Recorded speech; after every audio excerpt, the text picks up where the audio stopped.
Saya bilang, tidak ada gunanya Anda IQ-nya tinggi, tapi pemalas. Tidak memiliki disiplin, forget it. Yang penting adalah Anda sehat, mau berkorban untuk masa depan yang lebih cerah. Dan Anda konsisten.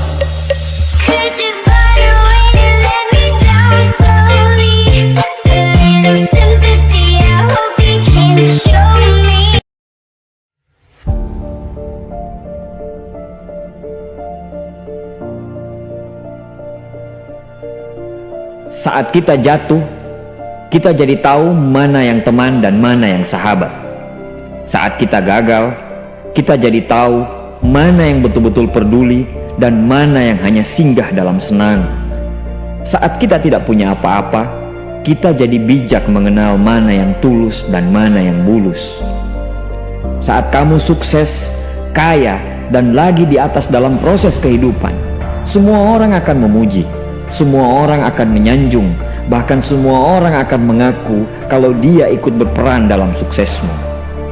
Tapi pada saat kamu jatuh, pujian itu akan berubah menjadi hinaan, sanjungan itu akan berubah menjadi cacian. Semua orang tidak akan pernah menganggapmu ada.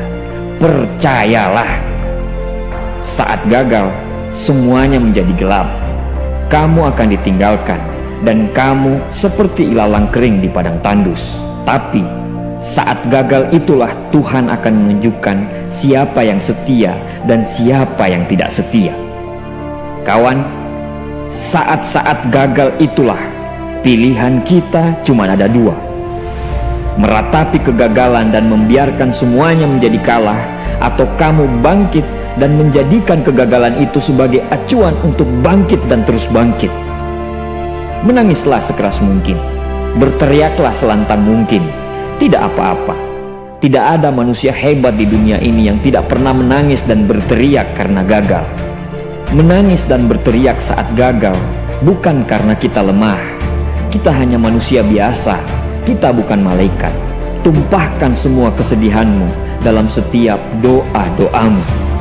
Berdoalah, jangan meminta supaya semua masalah menjadi ringan, tapi berdoalah dan mintalah agar pundak kita kuat untuk memikul semua masalah yang kita hadapi.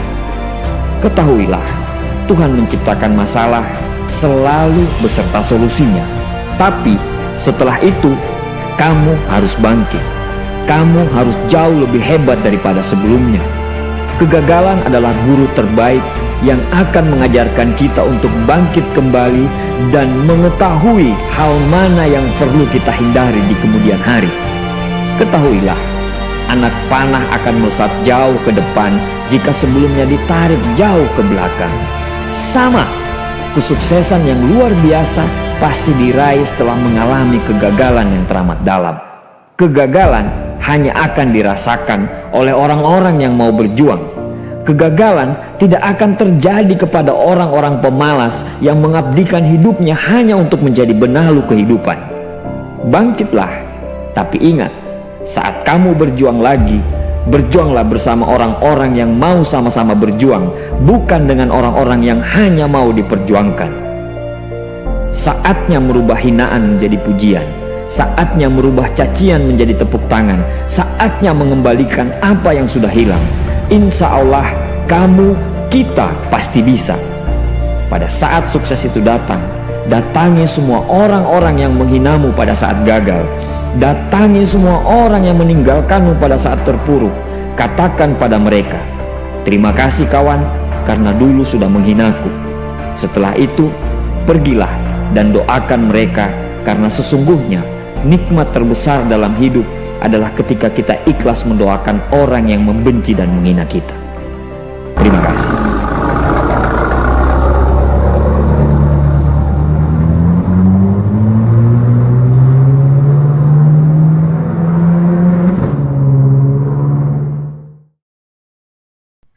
Kisah ini dari seorang siswa SMA Muhammadiyah Ketapang yang selalu semangat untuk menuntut ilmu.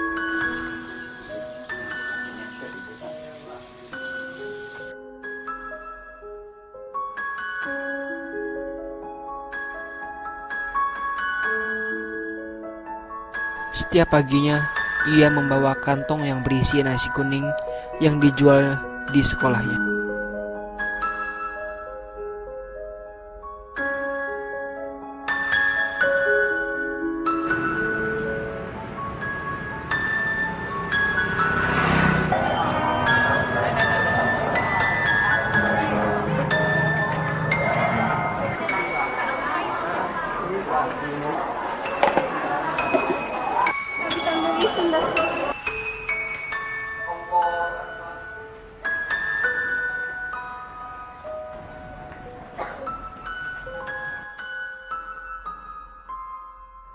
Hari ini pelajaran bahasa Indonesia, hubungan bagi kelompok. Satu kelompoknya adalah 6 orang.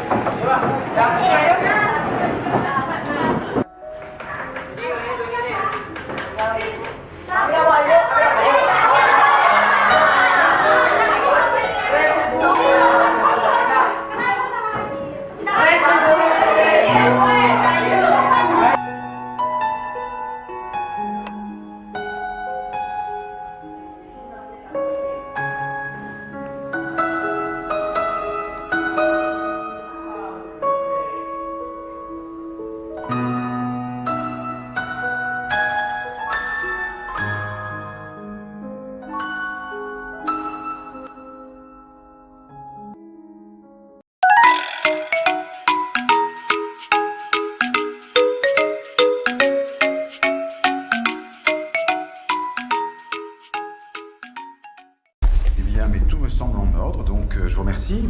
Voilà votre collier. Si je pouvais le voir, à ce prix-là, c'était un petit coup d'œil. Stop!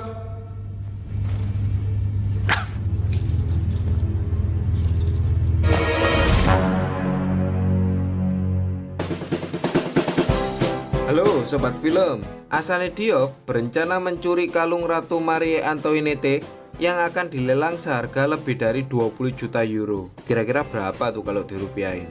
Pencurian itu hanya untuk membalaskan kematian ayahnya Babakar Diop. Dia merencanakan skenario perampokan yang benar-benar brilian dan tanpa meninggalkan jejak. Dalam melakukan aksinya, Asane terinspirasi pencuri terkenal bernama Arsène Lupin. Penasaran apakah Asane berhasil mencurinya? Berminat menonton alur lengkapnya?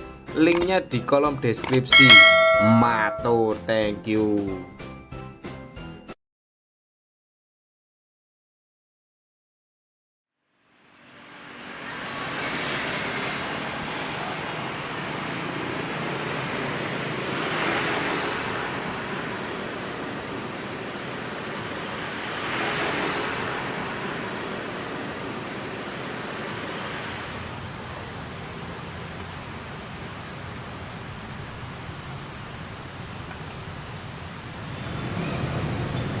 Ada apa mas? Ini mas, motor saya kehabisan bensin. Itu di depan ada yang jualan bensin mas. Masalahnya saya nggak bawa uang mas. Oh.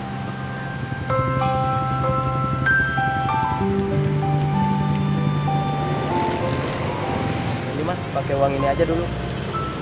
Nggak apa-apa nih mas. Mas ikhlas? Alah nggak jadi soal itu mas. Itu tukang bensinnya ada di depan ya. Terima kasih ya mas. Jarang-jarang ada orang kayak mas ini.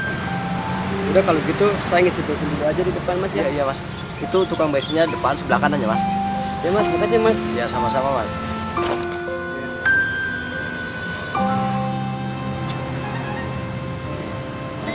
Maaf mas. Indonesia negara kita tercinta. Makasih, mas. Kita semua wajib menjaganya. Maaf mas, nggak ada kembaliannya. Udah ambil aja mas, ceritanya istri saya lagi lahir lama. Alhamdulillah lahir dengan selamat. Jadi nggak ada salahnya saya memberikan rezeki lebih, ada orang lain kan. Serius, ini serius mas. Ya udah selamat ya mas, Iya. buat anaknya. Sama-sama.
Kalau ngomongin tentang semangat belajar, sebenarnya kalau dalam bahasa psikologi kita tuh lagi ngomongin tentang konsep motivasi. Jadi di video ini gue bakal ngebahas tentang gimana sih caranya biar lo bisa semangat atau termotivasi untuk belajar.